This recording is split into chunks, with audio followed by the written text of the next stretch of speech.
meus queridos, minhas queridas. O nosso conteúdo de hoje vai ser sobre placas tectônicas. Vamos ver os movimentos das placas tectônicas, vamos ver a influência que ela causa na natureza, a influência que as placas tectônicas têm sobre a nossa vida também. Vamos ver as teorias, né? A teoria mais utilizada hoje para explicar esses movimentos dessas placas tectônicas. É um conteúdo bastante interessante, ok? Aproveitem. Vamos iniciar o nosso conteúdo, vamos falar sobre algumas curiosidades, que é só para a gente se atualizar um pouquinho, tá ok? Para depois entrarmos no conteúdo placas tectônicas realmente dito. Então, uma das curiosidades que eu trouxe para vocês aqui é a idade da Terra, por exemplo, tem 4 bilhões de anos. A idade do Sistema Solar, 4,9 bilhões de anos. Você vê que o Sistema Solar nasceu antes, né? A idade do Universo, 13 bilhões de anos ao nosso Universo.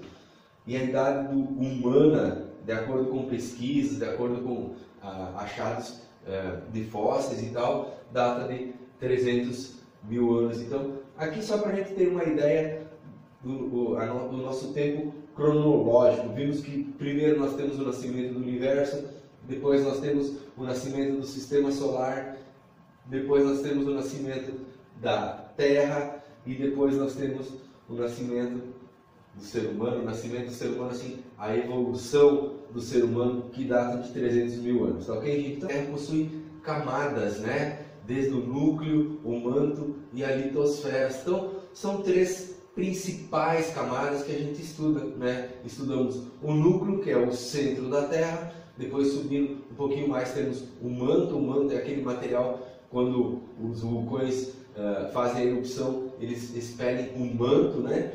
E depois temos a litosfera, que para nós é a mais importante, né? Onde a gente sobrevive, onde nós tiramos a nossa sobrevivência, onde a gente planta, onde a gente colhe, onde a gente toma a nossa água. É tudo relacionado com a litosfera, que é a parte mais fina da Terra, né? A litosfera é uma camada externa que envolve a Terra, uma camada sólida, né? Então aqui nós temos, ó, a primeira camada da Terra é a crosta terrestre, né?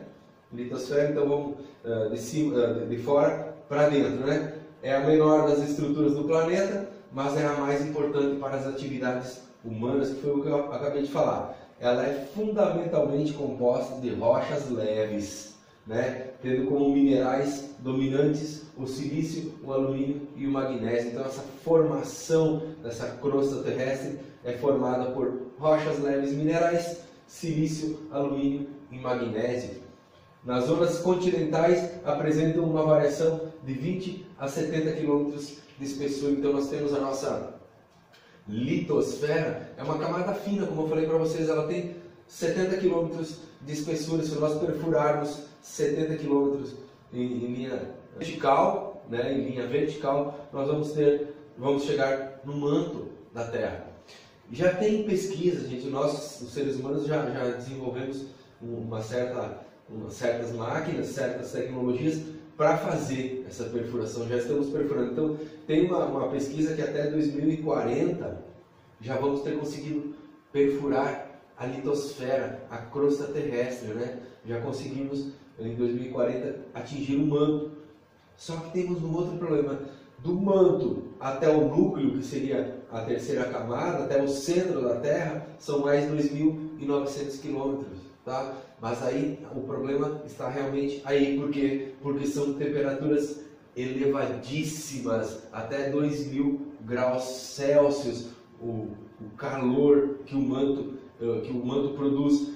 E o núcleo é mais quente ainda do que o manto. Então nós não temos toda essa tecnologia, por isso que não conseguimos até hoje atingir o núcleo da Terra, né? Para pesquisas, para desenvolver pesquisas, porque é muito quente. Nós não temos a tecnologia de conseguir chegar com as máquinas até o manto. Tudo que é produzido pelo ser humano até hoje derrete no calor. Para vocês terem uma ideia, o manto é tão quente que quando as placas tectônicas se movimentam, que nós vamos ver em seguida, uma parte que vai para baixo, uma parte que tem contato com o manto, ela derrete a pedra, vira o manto, né? Ela fica um líquido pastoso a 2.000 graus centígrados. Então ela é muito quente, o que propicia o derretimento das rochas, ó, que eu acabei de falar, transformando-se em magma. Magma e o manto, aqui a gente vai usar como sendo a mesma coisa, tá ok? Então, temos a segunda camada, que é o manto. A terceira e última camada da Terra é o núcleo.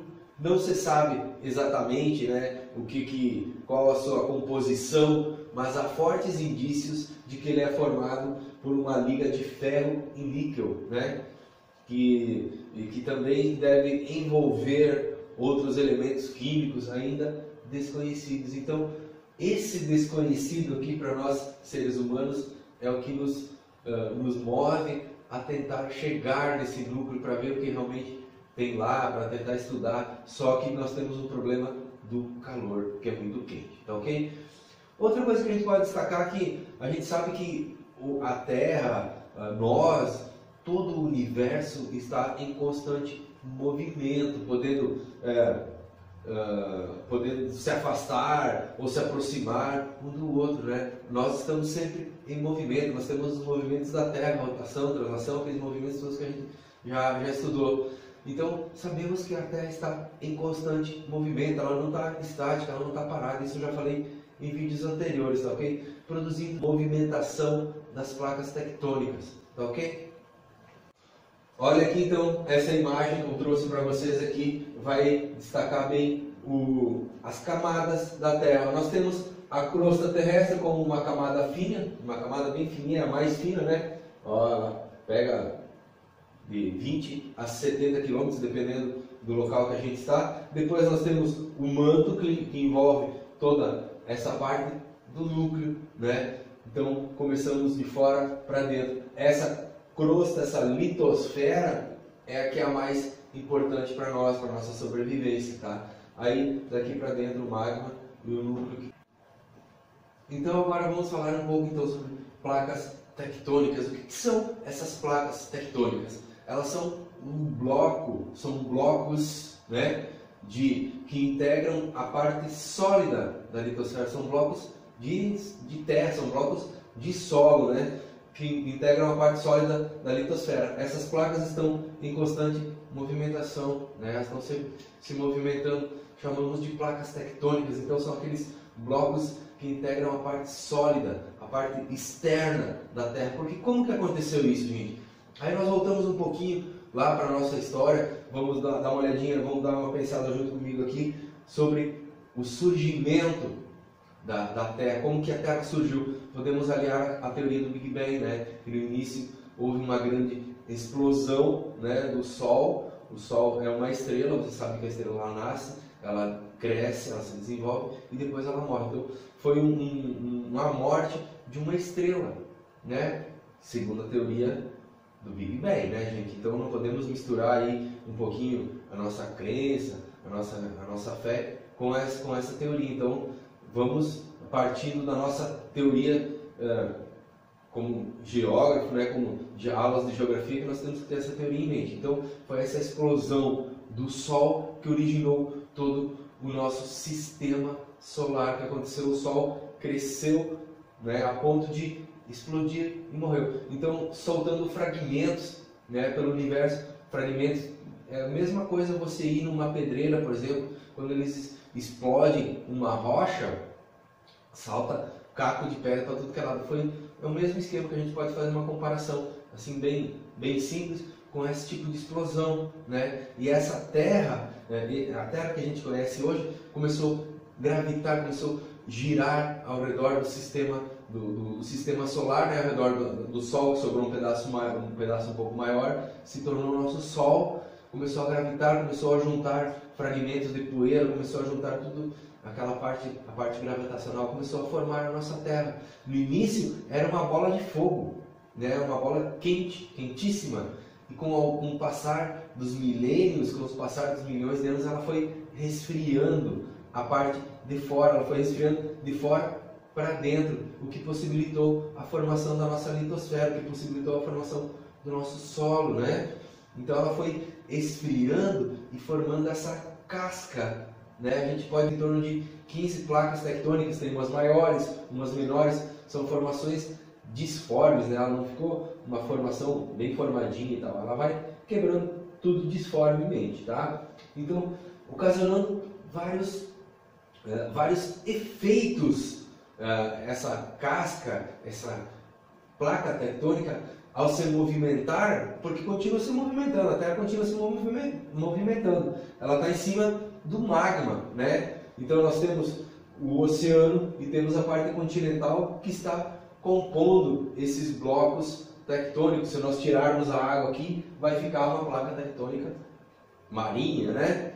Então, toda essa movimentação vai causar uma série de efeitos que nós vamos ver em seguida. Um outro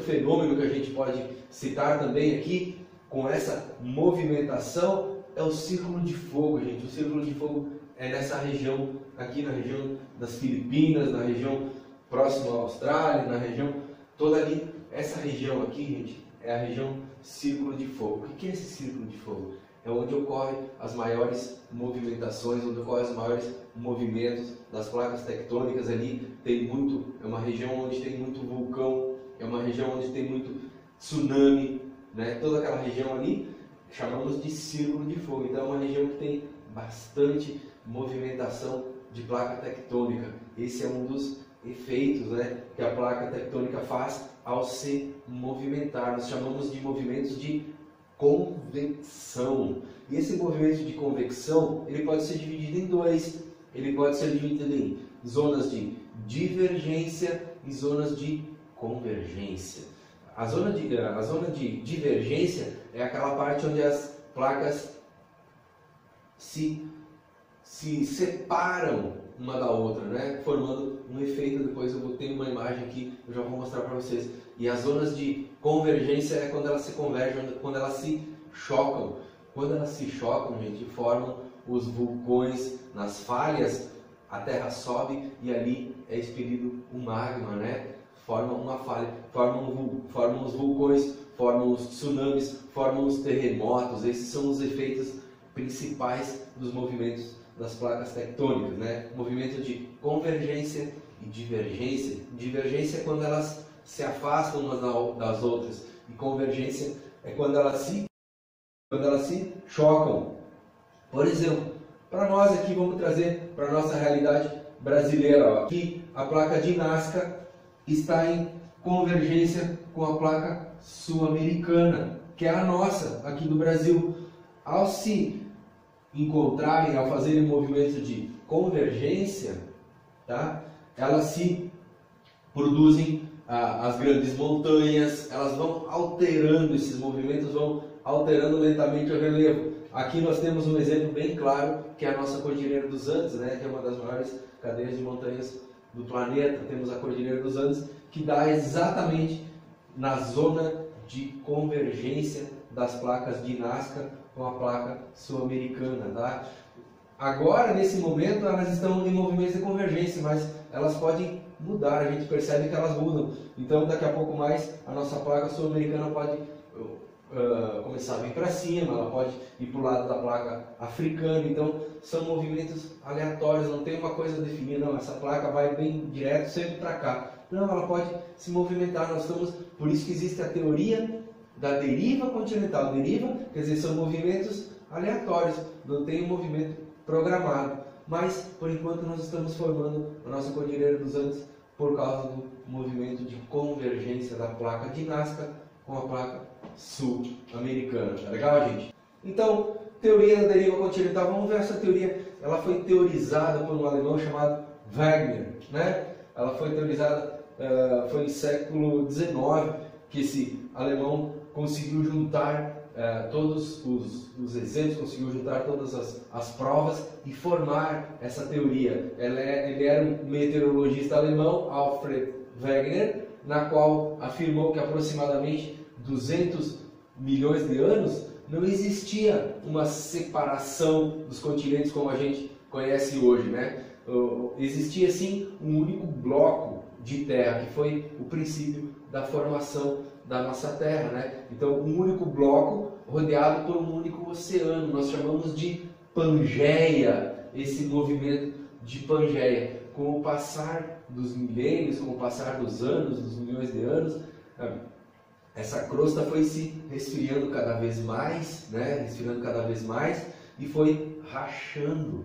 Ela foi se tornando, formando essas rachaduras. No início temos a formação de 2 continentes, né? Nós temos a formação do Gondwana, né? Que era, então elas separam em 2 continentes e depois continuou todo esse movimento de separação, transformando no que a gente conhece hoje, né? Os nossos 6 continentes que temos aqui: continente americano, continente europeu, continente africano e assim por diante. Então, esse vídeo aqui vai dar uma ideia um pouquinho melhor como que pode formar essas cadeias de montanhas, como que pode formar os vulcões, como que pode formar o tsunami, tá? Nós temos esse vídeo, eu vou passar um vídeo bem rapidinho para... Os continentes do nosso planeta estão em constante movimento, se esbarrando ao redor do globo, tem pelo menos 200 anos de idade. Mas a maioria dos geólogos não acreditava nisso até a década de 1960, quando evidências comprovaram que a crosta da Terra é sim dividida em fragmentos, também conhecidos como placas tectônicas, e que eles estão se movendo. Hoje em dia, nós acompanhamos esse movimento com precisão milimétrica, utilizando satélites.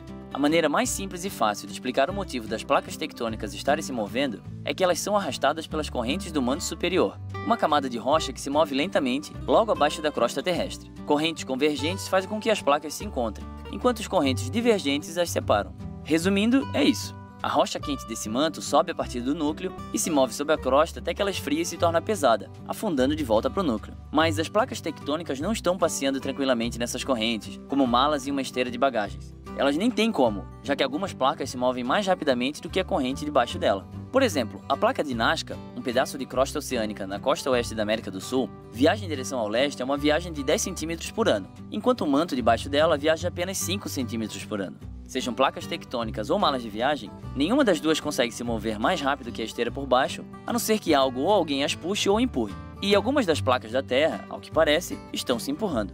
Quando uma placa oceânica colide com a outra, ou então com uma placa carregando o peso da massa continental, aquela que for mais fina dobra e escorrega para baixo da outra. À medida que o fundo do mar afunda no manto, ele leva a placa tectônica junto, do mesmo jeito que uma corrente escorregando para fora de uma mesa. Quanto mais fundo essa placa vai, mais forte e rapidamente ela puxa o restante dela que ficou para trás. Você pode descobrir onde isso acontece usando o Google Earth. As fossas oceânicas visíveis nas costas de alguns continentes e ilhas mostram locais onde a crosta oceânica afunda, influenciando a borda do seu vizinho no processo. Além do mais, esses pedaços do fundo do mar acabam ajudando na convecção do manto abaixo deles, evitando que essas rochas continuem se movendo para os lados, forçando-as para baixo. Eventualmente, o peso fica tão grande que acaba separando as placas, mergulhando lentamente em direção ao núcleo, com uma força de sucção que leva junto o material do manto. Então, de certa forma, a crosta do fundo do mar é mais como uma esteira de bagagem do que algo passeando sobre ela. Os continentes, por outro lado, são as bagagens. A fragmentação, surgindo 2 megacontinentes que eu falei anteriormente, ó, chamamos de Eurásia e o Gondwana. A partir daí os continentes foram se movendo e se adequando até as configurações atuais, né? Então estão sempre em constante movimento. Então no início nós tínhamos um único continente, um único bloco de terra, né? Cercado por um único oceano. Depois ele foi rachando, ele foi esfriando, ele foi se movimentando, né? Com o movimento do magma, ali toda a movimentação ela foi se rachando e foi formando. No início eram 2 continentes, depois até hoje continua a formação, conhecendo as configurações atuais, fazendo as configurações que a gente conhece hoje, tá ok, gente? Então essa é a teoria do alemão Wegener. No início era a Pangeia, que era um único continente, depois ele se transformou em 2 e depois ele se transformou em 6, né? E continua se movimentando. Todos esses movimentos dessas placas tectônicas têm consequências, têm reações. Aqui novamente a imagenzinha para vocês perceberem bem a movimentação das placas tectônicas e o que ela pode, os seus efeitos de movimento, o que elas vão causar, ok, gente? Então temos essas placas compreendem a parte continental e o fundo dos oceanos e mares, né? Portanto, as placas tectônicas são gigantescos blocos que integram a camada sólida externa da Terra, ou seja, a litosfera, né? E a crosta terrestre, que é um pouquinho mais abaixo, né? Que é a parte mais superior do manto, né? Então nós temos aqui uma definição de placas tectônicas e como que elas se formaram. Aqui mais uma imagenzinha, de repente um pouquinho mais simples, para vocês verem toda essa divisão. Ó. Nós no Brasil estamos em cima da nossa placa sul-americana. Um dos motivos que nós não temos aqui grandes elevações, grandes montanhas, nós temos aqui o nosso Pico da Neblina, que tem 3.000 e poucos metros, mas comparado com o Monte Everest, que tem 8.000 lá na Cordilheira do Himalaia, lembra daquele vídeo que eu mostrei para vocês agora há pouco, a formação da Cordilheira do Himalaia, nós temos um relevo relativamente baixo. Um dos motivos é porque estamos mais para o meio da placa tectônica, não estamos nas zonas de convergência, né? Estamos mais fora dessa zona de convergência, não temos grandes formações de montanhas, grandes elevações no nosso relevo, tá? Um dos motivos é esse. O outro motivo também é por termos um solo bastante antigo, né? Um solo bastante antigo, nosso solo brasileiro é bastante antigo, gente. Então ele sofreu ao longo dos milhares de anos as ações dos agentes endógenos e os exógenos, né? Sofreu ações do vento, sofreu ações da chuva que vão desgastando esse solo, né? Depois, no outro conteúdo que nós vamos ver é a formação do solo e do relevo, como que se formou. Nós vamos ver também que é um dos motivos que não temos grandes elevações. Mas está aqui mais uma imagenzinha das placas tectônicas e suas principais divisões, tá? Então, aqui, gente, ó, essa imagem é uma consequência dos movimentos das placas tectônicas, ó, formação de grandes montanhas. Aqui, uma crosta, aqui é uma zona de convergência. O que aconteceu aqui? Uma parte da placa tectônica foi para o manto, para baixo, virou manto, né? Derreteu essa pedra aqui com a caloria, e a outra parte nesse movimento assim, ó, e essa outra parte sobe, né? Ao subir, ela vai formar as grandes montanhas, as grandes cordilheiras, as grandes altitudes. Está aqui, formação do relevo também é uma consequência dos movimentos das placas tectônicas, tá? Aqui, outro exemplo aqui para vocês, ó, aquele movimento que eu falei para vocês é o de convergência. Esse movimento aqui é o de divergência, né? Aqui são duas placas tectônicas se afastando uma das outras, transformando em grandes abismos, né? Nós temos aqui no nosso continente americano, nós temos a falha de San Andreas lá nos Estados Unidos, que é um exemplo bem claro desse movimento de divergência, onde elas estão se afastando, formam os grandes abismos, formam as grandes falhas, né? Aqui depois, futuramente, vai eclodir provavelmente um vulcão, né? Que vai expelir um manto de dentro para fora, tá? Então esse aqui é uma outra consequência de um outro movimento, né? de placas tectônicas. Vai alterar o nosso relevo aos poucos? Claro que vai. Hoje em dia as placas tectônicas se movimentam 5 centímetros por ano, né? Então elas se movimentam pouco, elas vão devagar, porque são grandes blocos, é muito pesado para movimentar todo esse processo, mas elas se movimentam, tá? 5 centímetros por ano elas se afastam ou elas se chocam, né? Então temos a formação do relevo. Por isso que eu falei para vocês que a formação do relevo ela é lenta. Muitas vezes a gente nem perceptível pelo olho humano, mas ela modifica sim o relevo. Tá ok, gente? Então, outra consequência desse movimento, dessa movimentação das placas tectônicas, que são causados pelo encontro das placas, ó, são os terremotos. Terremotos e tsunamis. O que são os terremotos? São aqueles abalos sísmicos, né? Que a gente vê lá no Japão, tem muito disso. O Japão fica dentro da zona do círculo de fogo, né? Os tsunamis, né? Que são ondas gigantescas que quando eles chegam no continente, né? Eles iniciam no mar, quando eles chegam no continente eles vão levando tudo que tem pela frente, né? Nós temos um exemplo que em 2004, né? Ali no Oceano Índico, justamente lá no círculo de fogo, foi na Indonésia, né? Teve um tsunami de 9,3 na escala Richter. Aqui eles têm uma escala que mede, né, a força do terremoto. Houve um terremoto onde morreu milhares de pessoas, 230 mil pessoas morreram nesse tsunami. Foi o maior tsunami registrado até hoje. Então, é problema gravíssimo. Claro que é. Os terremotos também já falei para vocês que são quando as placas tectônicas fazem um movimento de convergência, elas vão formar os terremotos. Quando elas se batem uma na outra, elas se chocam, elas causam o abalo sísmico, elas causam toda aquela movimentação. É um problema grave também para a nossa sociedade. Com certeza nós não estamos preparados, nossa sociedade brasileira, por não termos, né, toda essa parte de terremotos aqui acontecer muito raro, não estamos preparados. Nós iremos sofrer um monte, iremos destruir praticamente cidades inteiras, né?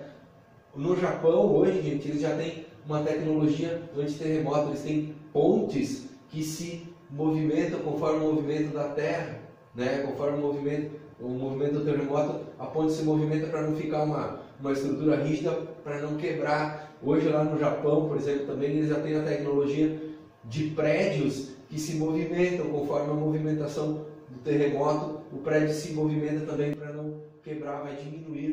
O que nós tínhamos para falar para vocês hoje era sobre isso, tá? Temos um assunto aqui que deve ser debatido, deve ser comentado, deve ser questionado várias e várias vezes. Devemos sempre levantar questões, mas será que realmente é isso? O que a gente pode fazer para se adaptar a isso? Então tudo são questões de questionamentos, devemos sempre nos questionar. Tá ok? Aproveitem e divirtam-se.